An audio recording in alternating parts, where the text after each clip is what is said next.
Ako makakita ng iba pa guys na marami akong parang iba na panood ko na yung iba. To Cebu Haunted Hospital kay Just Clint. Tirahin ko nga to.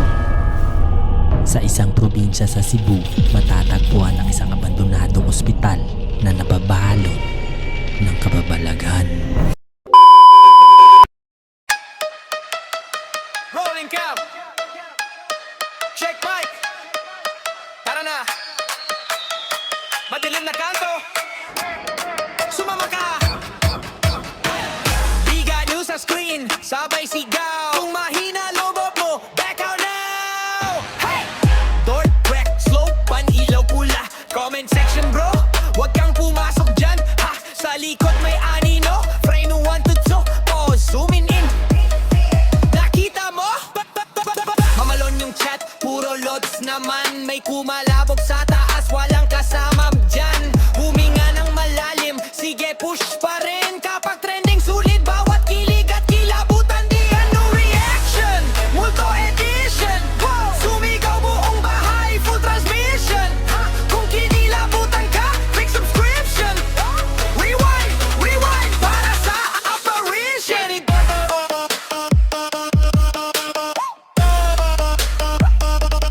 Big ano reaction.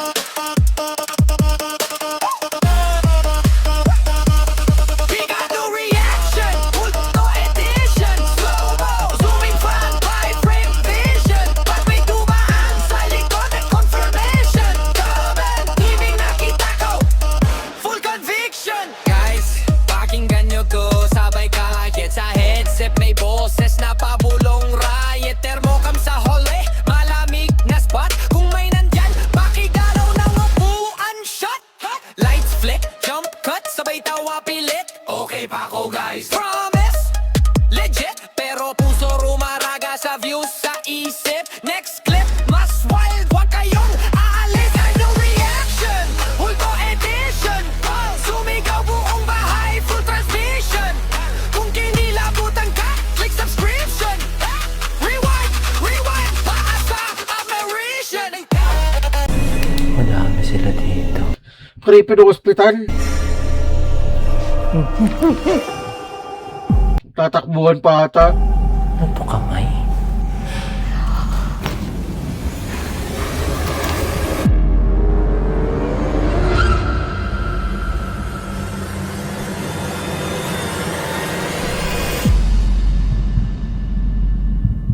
Pwede po ba namin kayong makausap sa spirit box? Gumalaw agad yung rempad oh.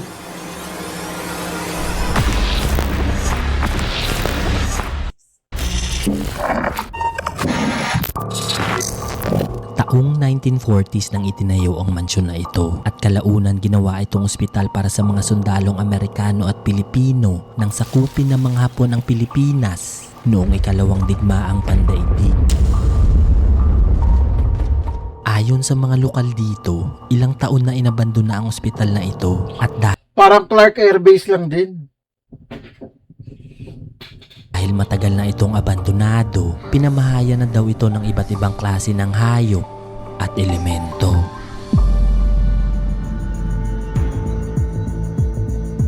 Medyo malayo ito sa sentro kaya gabi na makarating kami dito. So guys, dito na ngayon tayo papasok sa ospital. So ito na siya. So kailangan natin magdahan-dahan kasi medyo madamo dito. Madamo na ang paligid kaya kailangan magdahan-dahan, baka may ahas kaming maapakan. Dala na rin namin yung mga gamit na ni Dayan, tsaka yung iba na dito na rin sa bag. Sa harap na bahagi nito meron 3 daanan at meron kaming mga nakitang gamit na naiwan. Unahin muna Sapatos. May sapatos pa no? natin tong first door. Tapos iwan lang namin yung gamit kasi sobrang dami naming dala. Meron pa dito na iwang sapatos oh. Parang logbook kasi may mga time mo. Oo ano. Check the nursery area Oo and nga. monitor normal situation. 20 ano? 16. 2016 pa ang huling record ng logbook na ito. Ibig sabihin, magsasampung taon na itong abandonado. Pintuan dito. Check natin kung ano meron. Tara. Papasok na sana ako Creepy talaga pag ospital. nang may bigla na lang. OMG.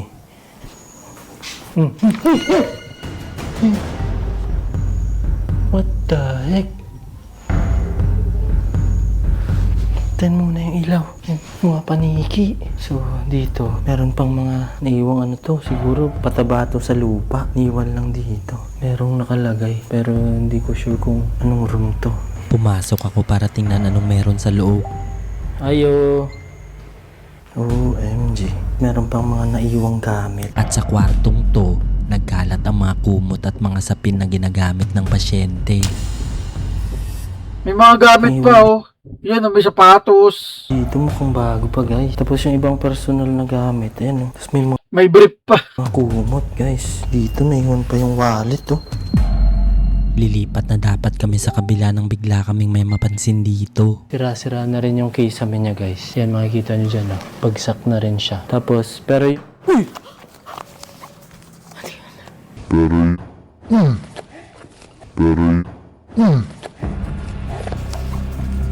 Meron kaming narinig na tunog na galing sa loob. Tiyang-gala. Tapo! Sinubukan ko ring tawagin baka may tao, pero wala kaming narinig na sagot. What the heck? Dito siya nanggagaling. So, check natin. Yan natin. Nag-decide kaming puntahan para makumpirma kung ano ito dahil baka may kung anong hayop sa loob gaya ng sabi ng mga lokal dito. Ayo! Ayo!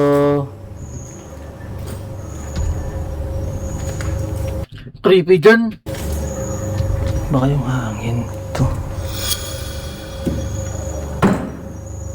Baka yung hangin. Pero, problema, walang pumapasok naman. Walang hangin dito, guys. Yan yung makikita nyo, pawis na pawis kami. Oh. Tapos hindi gumagalaw kahit yung mga agiw. Yan, dapat gagalaw yan pag may hangin. Sa tabi ng pinto may natagpuan kaming isang kwarto at hindi namin inaasahan ang aming nadatnan.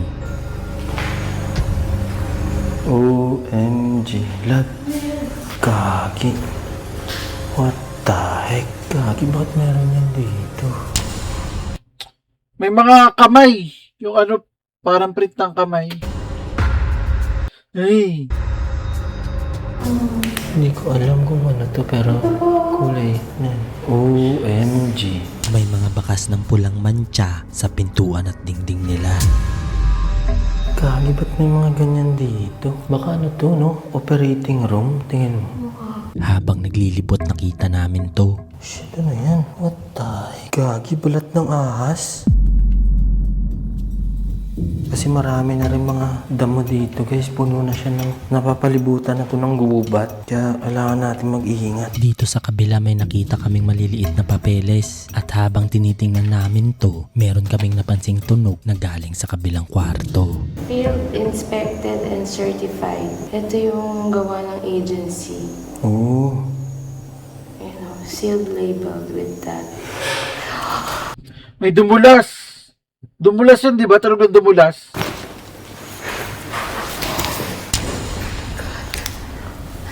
What? Blah, blah, blah. Sealed labeled with that. Ayun nga, dumulas doon sa may taas.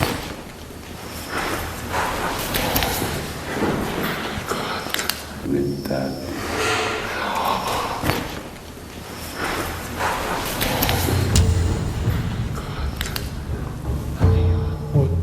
Blah, blah, blah. Hindi ko alam kung rinig. Ayo. Hindi kami sigurado kung ano ito, kaya kailangan namin magdoble ingat sa kung anong meron dito. Yan guys, kung mapapansin nyo, di ko alam kung rinig dito, pero meron, yan o, para siyang gumagapang. Yan yung kinakatakot namin kasi merong balat ng ahas dito. So yung mga tunog, hindi kami sure kung paranormal or what, unless ma-investigate natin. Pero yung kinakabahan kami dito is yung baka may ahas sa paligid, gagi tumatay yung balahibo. Tapos kung maririnig nyo dito guys, may mga dumadaan pa. Kasi time check ngayon, 9:27. So, medyo maaga pa. So, may mga dumadaan pero bumubusina sila kasi alam nilang haunted tong lugar na to. Sinubukan namin puntahan kung saan nanggagaling ang tunog pero habang papunta, bigla namin tong nakita. Inig.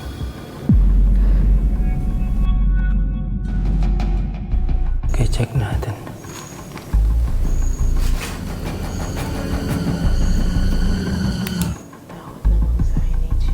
Kaya nga eh, ba't may head dito? Ito pala ang palikuran nila. Unti-unti nang nasisira at nilalamon na ng kalawang ang ibang parte. At nang palabas na kami dito, meron kaming nakita na nagpadagdag sa aming kaba. Dito, Ano yun? parang balat ng ahas. OMG. Ayun yung nakakatakot sa ganyan eh, yung mga ahas. Di naman nakakatakot yung otlums eh, nakakatakot yung ahas. Oo nga, kaliskis ng ahas guys. Yan yung mahirap dito kasi yun yung sinasabi ko eh. Baka pinamahaya na ng ahas to. Mahaba siya, oh. Shucks mga guys. Pag ganun yung ano niya to, yan pahaba siya. Ibig sabihin, madami sila dito. Kaya tara, nabilisan na natin. Kaya binilisan na namin maglibot at pagdating sa dulo, may natagpuan kaming isa pang kwarto. Dalawa yung daanan. So meron dito sa baba, meron din dito sa taas. OMG. Ano alis? Kaya nga eh. Kumuna, baka kasi may ahas eh. Dito matatagpuan ang kanilang storage area. Sobrang daming gamit sa loob pero halos lahat nabubulok na. At Creepy ng mga gamit. habang tumitingin-tingin kami dito, ay bigla na lang. What the heck, ano to? Daming mga gamit pero sira-sira na guys. May bumagsak. Puchang gala. Ayo. May nagsilaglagan na parte ng kisame pero may naririnig kaming gumagapang sa taas nito. What the heck? Sobrang tagal na rin kasi nito yan. Papansin nyo baka yan yung mga nalalaglag. Yan baka ito yung mga nalalaglag. Ito, no? Kasi yun, Nakalaylay na yung piso. medyo delikado. Kaya umakyat na kami bago pa may mangyari. Napakadilim dito at parang dinaanan ng bagyo ang parteng to. Sira-sira na yung pinto. Yung kisame niya, wasak na rin. Medyo delikado din kasi yung mga kisame, anytime pwede itong bumagsak. Kailangan mag-doble ingat tayo dito. Pati mga pintuan nagsibagsakan at nabubulok na. Sa sobrang kalumaan niya, naagnas na siya. Pa yung mga breaker nila, siguro yung tinanggal yung mga wire nito. Tapos kinalakal na. At nang pumasok kami sa loob, ito ang tumambad sa amin.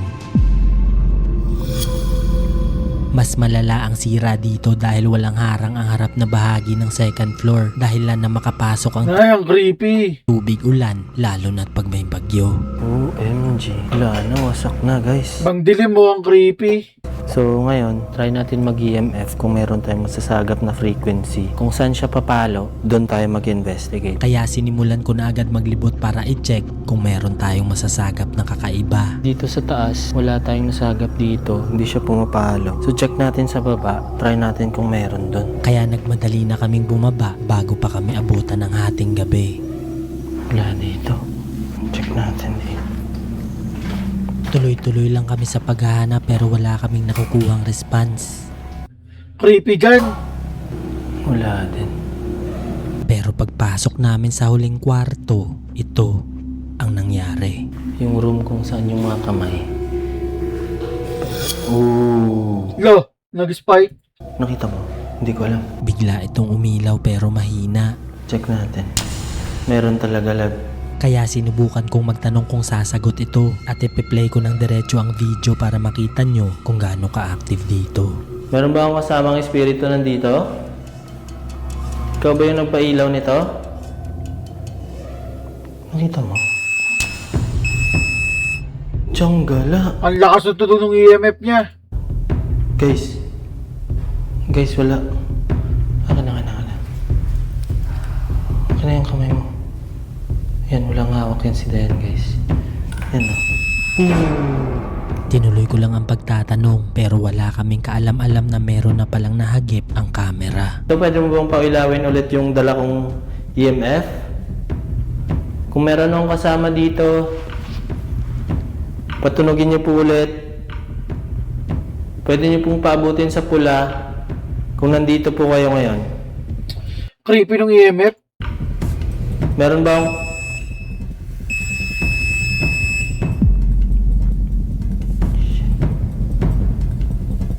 Kung mapapansin nyo, merong dumaang orb after tumunog ng gadget na dala ko. Pataas.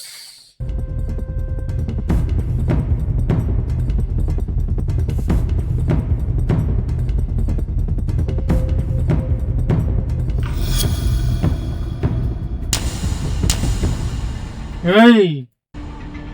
Sinubukan din namin lumayo baka sakali kami lang ang nadedetect nito. Pero ganun pa rin ang resulta na nasasagap niya.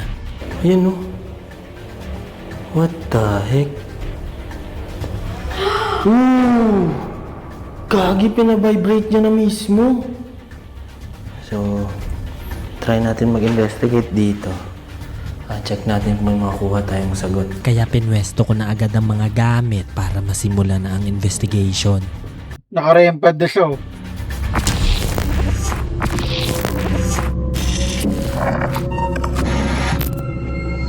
Unang tanong pa lang ito agad ang nangyari. Meron ba kaming espiritu na kasama dito ngayon? Kung oo, patunugin niyo pong isa sa mga gadgets na dala namin. Kayo po ba yung nagpatunog ng EMF Umano agad oh. The heck? Pinatunog nito ang REM pad. Ibig sabihin, tugma ang nasasagap ng EMF kanina. Pwede niyo po bang patunugin kahit isa sa ibang gamit namin? Meron po tayo ditong dead bell. Pwede niyo po itong lapitan. Lo. At kahit hindi pa tapos ang tanong, sumasagot na ito. Hindi pa ako tapos, guys. Tumunog na agad siya.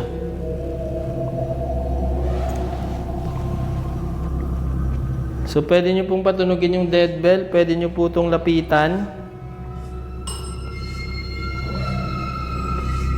Di pa ako tapos, guys. Sinubukan ko kung kaya niyang patunugin ang iba pang gamit na dala ko. Pwede po kayong sumagot gamit po itong ibang dala kong gadgets. Gamit po yung mga Creepy niyan. gadgets. Lapitan nyo lang po ulit yung REM pad. Ito. Yung dead bell, pwede nyo pong itap. Gagi. Ooh. Love. Gagi, guys. Ito din, oh.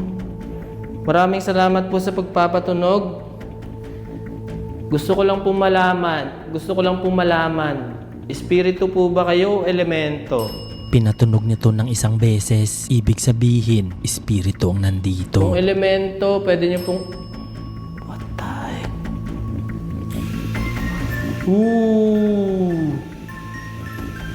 Gagi. Dito na kami kinilabutan dahil 4 na aparato na ang pinatunog nito. Ate, ano yung balahibo ko?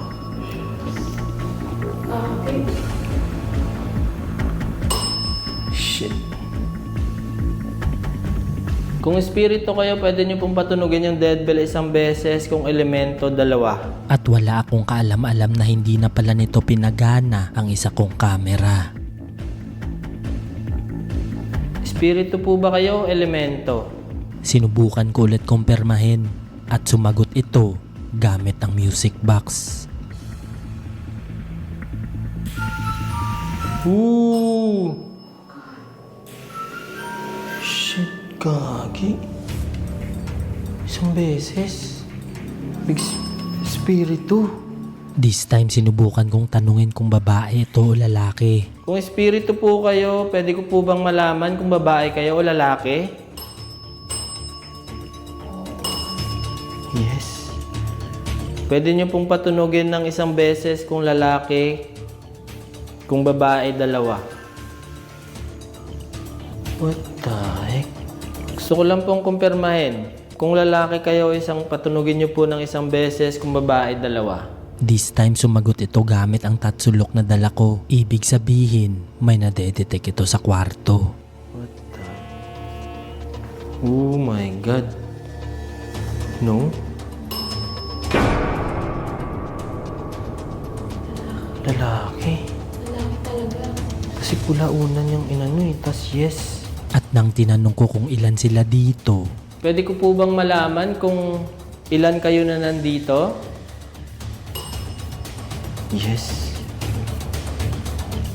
Kung ikaw lang po mag-isa, patunugin nyo po isang beses. Kung 2... Guys.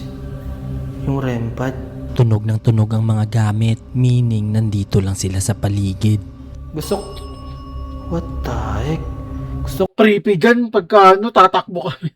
Ko lang pong kumpirmahin. Kung ikaw po mag-isa dito, pwede nyo pong patunugin isang beses. Kung marami po kayo, 2 o maraming beses, patunugin nyo po.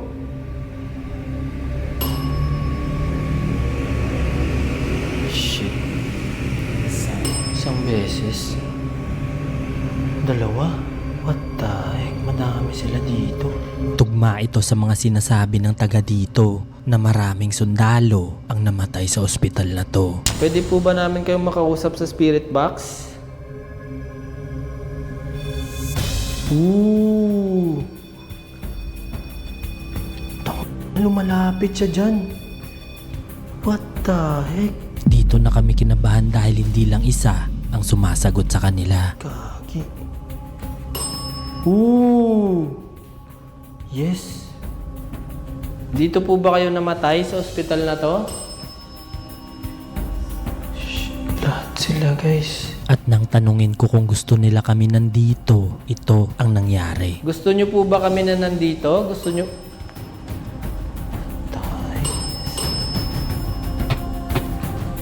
No? Ooh!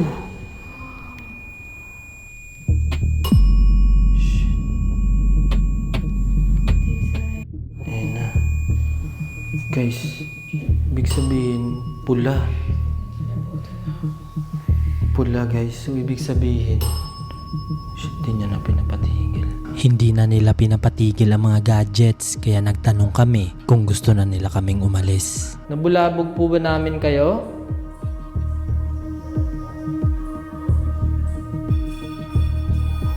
Dahil, guys. Mas lumala na ang kaba namin dahil kinumpirma nito ang sagot niya sa 3 aparato. Creepy naman yan. Gusto... Oh my God. What the heck? Ayaw nila tayo nandito, guys. At maya-maya lang biglang nagsara ang pinto sa kabilang kwarto.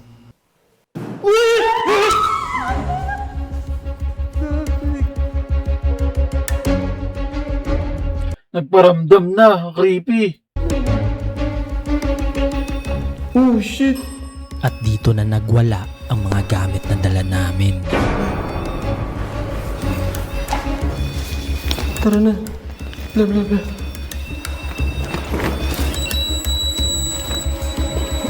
Lagay mo muna dyan. Kaya nagmadali na kaming umalis dahil hating gabi na at baka may mangyaring hindi kaaya-aya. Pero habang palabas ay bigla na lang. Oh, nakalab. Naka doon. Isa mo.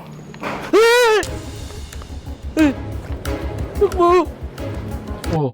Kahit sino magtatakbuhan pagka ganun no? Kakat ko na to rito guys. Maraming salamat sa lahat ng mga nanood ng ating video, reaction video natin. At lahat ng natuwa at nag-enjoy ngayon sa ating reaction video, huwag kakalimutan mag-like, share, and subscribe. And click the and share button. Thank you very much and bye-bye. Rolling cam. Check mic. Tara na. Madilim na kanto. Sumama ka. Biga nyo sa screen. Sabay sigaw. Kung mahina lobot mo, back out now. Hey! Door, crack, slope, pan-ilaw, pula. Comment section bro. Huwag kang pumasok dyan. Ha! Sa likod may anino. Frame 1 to 2. Pause, zooming in. Nakita mo? Mamalon yung chat, puro loads naman. May kumalabog sa taas, wala